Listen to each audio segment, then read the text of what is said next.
Hello दोस्तों, आप सभी का स्वागत है आईएएस ऑल डे क्लासेस पे। हम लोग जो है आज जो है बिहार का रिवर पढ़ेंगे। यानी बिहार की नदियों के बारे में पढ़ेंगे। बिहार की नदियों के बारे में पढ़ेंगे। तो सबसे पहले, जैसा कि आप लोग को पता है कि 70वीं का एग्जाम बहुत ही नज़दीक आ चुका है, तो लगभग रिवर से आप लोग का एक क्वेश्चन देखने को मिल जाएगा। तो सबसे पहले आप लोग को ये समझना है कि जो बिहार की नदियां हैं, बिहार की नदियों से किस टाइप का क्वेश्चन बन जाता है, ताकि हम टाइप समझ जाएंगे क्वेश्चन पूछने का। तो वो हम फिर अभी जो टॉपिक पढ़ेंगे उसमें आसानी से हम लोग समझ जाएंगे किन किन बातों को ध्यान में रखना है। देखिए, सबसे पहले तो आपको ये पूछ देगा कि नदी का उद्गम स्थान पूछ देगा आपको कि उद्गम स्थान कौन सा है नदी का। ठीक है। दूसरा जो है आप लोगों से ये पूछ देगा कि एक तो सहायक नदियों का नाम भी पूछ देगा। ठीक है। और तीसरा पूछ देगा शहर के बारे में पूछ देगा कि उस नदी का कौन कौन शहर है, या फिर आपके दिशा के बेस पे भी क्वेश्चन पूछ देगा। और दूसरा आपको जो है कर्मशः के बेस पे भी सवाल आपको पूछ देगा, कर्मशः। देखिए, सबसे पहली बात तो एक उद्गम स्थान हो गया कि नदी कहाँ से निकलती है। ठीक है। और दूसरा रहेगा कि निम्नलिखित में से कौन सी नदियों की कौन सी सहायक नदियां हैं। दूसरा रहेगा कि कौन सी नदी पे कौन सी शहर बसा हुआ है, शहर हो या फिर परियोजना हो। ठीक है। परियोजना भी पूछ दिया जाता है, जो बहुउद्देशीय परियोजना होता है वो भी आपको पूछ दिया जाएगा। दूसरा आपको पूछ दिया जाएगा दिशा के बारे में कि निम्नलिखित में से कौन सी नदियां उत्तर दिशा से बहती है, निम्नलिखित में से कौन सी नदियां जो है पूरब दिशा में बहती है, निम्नलिखित में से गंगा के उत्तर से कौन सी सहायक नदियां हैं, निम्नलिखित में से कौन सी दक्षिण की सहायक नदियां हैं। और दूसरा आपका कर्मशः कवि सजाने के लिए पूछ देता है कि उत्तर से दक्षिण क्रम में नदी को बहते क्रम में सजाइए। तो इस टाइप से आपका नदी का मतलब क्वेश्चन पूछा जाता है। तो आप जो है इस चीज को ध्यान में रखना है थोड़ा सा। देखिए, सबसे पहली बात हम बिहार की नदियों के बारे में समझते हैं। उससे पहले थोड़ा सा हमें ये समझना पड़ेगा कि जो नदियां हैं वो जो है हमारे देश में किस तरह की नदियां बहती है। ठीक है। तो सबसे पहले हम लोग इस चीज को समझ लेंगे थोड़ा सा। ठीक है। देखिए, अगर हम अपवाह तंत्र की बात करें, अपवाह तंत्र, इसी को हम लोग नदी प्रणाली भी बोलते हैं या नदी तंत्र भी बोलते हैं हम लोग। ठीक है। बोर्ड गीला है। तो हम लोग जो है यानी अपवाह तंत्र यानी भारत की नदियां। देखिए, अभी तो टाइम नहीं है उतना, लेकिन हम आपको शॉर्ट में बताने का प्रयास करेंगे थोड़ा सा, क्योंकि हमें मुख्य रूप से बिहार की नदियों को समझना है। बिहार के में कौन कौन सी नदियां हैं, तो हम भारत की नदियों से हम बिहार की नदियों पे आने का प्रयास करते हैं। देखिए, सबसे पहले अगर हम भारत की नदियों की बात करें, तो भारत की नदियों में सबसे पहले क्या है कि सबसे पहले क्या होता है कि ये जो बात करेंगे भारत की नदियों में, तो देखिए सबसे पहली बात जो है हम दो भागों में इसे बांट देते हैं। एक तो या तो हम इसे बोल देंगे कि पश्चिम दिशा में, एक तो ये हो जाता है पश्चिम दिशा में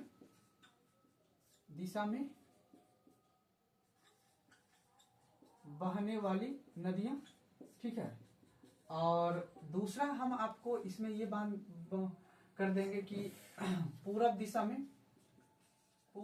में बहने वाली नदियां। ठीक है।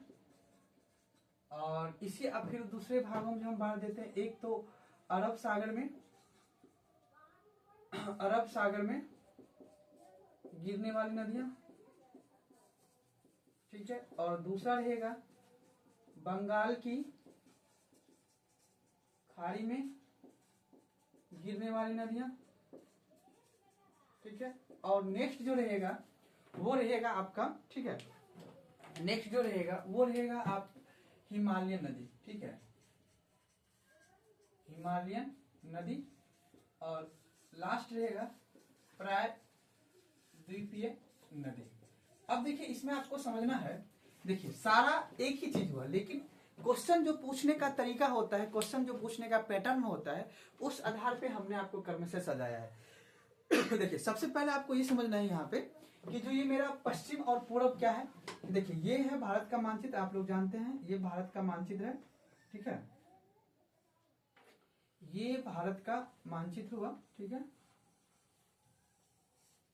अब आपका पश्चिम, आपको पता है कि वेस्ट डायरेक्शन ये होता है, तो पश्चिम दिशा में अरब सागर है, तो इसे ही हम लोग बोल देते हैं कि अरब सागर में गिरने वाली नदियां या फिर पश्चिम दिशा में बहने वाली नदियां। तो याद रखना है कि जो ये हिमालय से जो बहने वाली नदियां होगा, जो हिमालय से जो बहने वाली नदियां होगा, ये हिमालय से बहने वाली जो नदियां होगा, ये कुछ पश्चिम दिशा की ओर बहेगी और कुछ पूर्व दिशा की ओर बहेगी। तो पूर्व में आपका बंगाल की खाड़ी है, तो पूर्व में क्या है आपका बंगाल की खाड़ी है, ठीक है। तो बंगाल की जो खाड़ी है, तो बंगाल की खाड़ी में गिरने वाली नदियां पूर्व दिशा की ओर होगी, और अरब सागर में जो बहने वाली नदियां होगी वो कौन सी होगी, पूर्व दिशा में। तो कभी कभी आपका जिस टाइप से क्वेश्चन पूछा जाएगा उस टाइप से आपको सोल्व करना है। तो अरब सागर में गिरने वाली नदी और बंगाल की खाड़ी में गिरने वाली दोनों नदी जो है लगभग हिमालयन नदी ही होती है, लेकिन और भी नदियां हैं, उस तरह से हम लोग नहीं बांटेंगे। तो हम लोग जो है समझने की दृष्टि से हम लोग पहले पश्चिम दिशा में बहने वाली, फिर पूर्व दिशा में, फिर अरब से, कहीं नाम तो एक ही रहेगा लेकिन क्वेश्चन जो पूछा जाता है उस हिसाब से हम लोग इसको बांधेंगे। तो पश्चिम दिशा में जो बहने वाली नदियां होंगी वही जो है आपका अरब सागर में भी गिरेगी, अरब सागर में, ठीक है। और दूसरा जो रहेगा आपका, दूसरा जो रहेगा ये रहेगा आपका, दूसरा जो रहेगा वो रहेगा आपका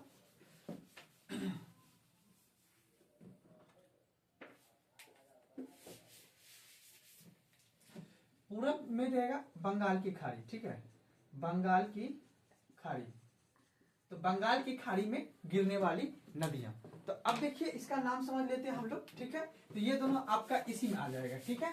तो याद रखना जो पहले मैंने मैप पे आपको समझा दिया कि जो है पश्चिम दिशा में ही आपका बंगाल की अरेबियन सी है, भारत के पश्चिम दिशा में अरेबियन सी है, तो अरब सागर में गिरने वाली जो पश्चिम दिशा में होगी, जैसे सबसे पहला जो नदी आएगा वो आप जानते ही होंगे जिसका नाम है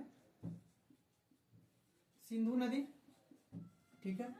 फिर सिंधु नदी के बाद आ जाएगा आपका इसी का सभी का जो सहायक नदी है, ठीक है। सिंधु का सहायक नदी आपका हो गया झेलम हो गया, ठीक है, झेलम। चेनाब नदी हो गया, फिर रावी नदी हो गया, ठीक है।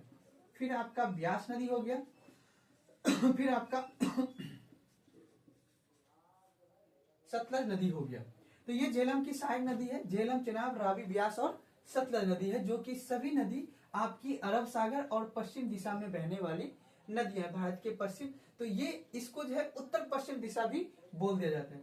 दूसरा आपका आ जाएगा लूनी नदी आ जाएगा, ठीक है। तीसरा आपका आ जाएगा साबरमती नदी, ठीक है। और उसके बाद आ जाएगा सिंधु नदी हो गया, लूनी नदी हो गया, साबरमती हो गया, ठीक है। फिर नर्मदा नदी भी आ जाएगा आपका, फिर आपका ताप्ती नदी भी आ जाएगा, ठीक है।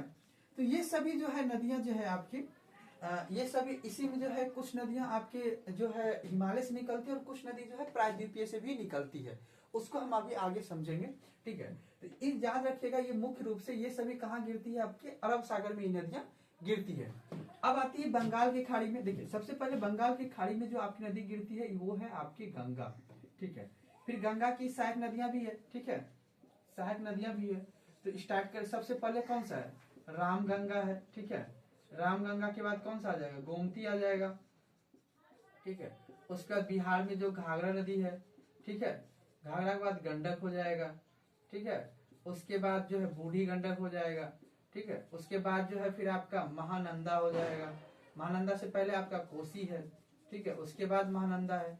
तो ये सभी तो खैर अभी बिहार में हम लोग पढ़ लेंगे, लेकिन ये सभी इसका क्या है, गंगा की सहायक नदियां हैं, ठीक है। उसके बाद गंगा के बाद एक आपका एक मुख्य रूप से नदी छूट ही गया है, यमुना नदी भी है, ठीक है। उसके बाद गंगा के जब हम पढ़ लेंगे उसके बाद है ब्रह्मपुत्र नदी, ठीक है, ब्रह्मपुत्र नदी।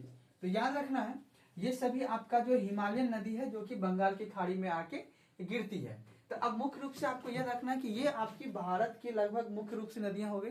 फिर जो है प्रायद्वीपीय की नदी भी है जो कि साउथ में है, कृष्णा, कावेरी, गोदावरी, जो कि आपको बंगाल की खाड़ी में गिरता है, कृष्णा, कावेरी, गोदावरी। और उसके बाद जो है नर्मदा नदी, ताप्ती नदी जो है, ये सभी नदियां जो है आपकी कहाँ जाके गिरती है, अरब सागर में जाके गिरती है। तो आज जो है हम लोग बिहार की नदियों के बारे में हम लोग समझेंगे कि बिहार में कौन कौन सी नदियां है और उसके वो जो है नदियां कहाँ कहाँ जाके अपना जल गिराती है, ठीक है। तो सबसे पहले जो है हम लोग क्या करेंगे, मैप बना के हम लोग समझ लेंगे कि बिहार में कौन कौन सी नदियां बहती है, ठीक है। तो हम लोग देखते हैं बिहार में कौन कौन सी नदियां बहती है, तो उस हिसाब से हम लोग थोड़ा सा समझ लेंगे। ठीक है, तो देखते हैं अभी हम लोग इसमें नदी को।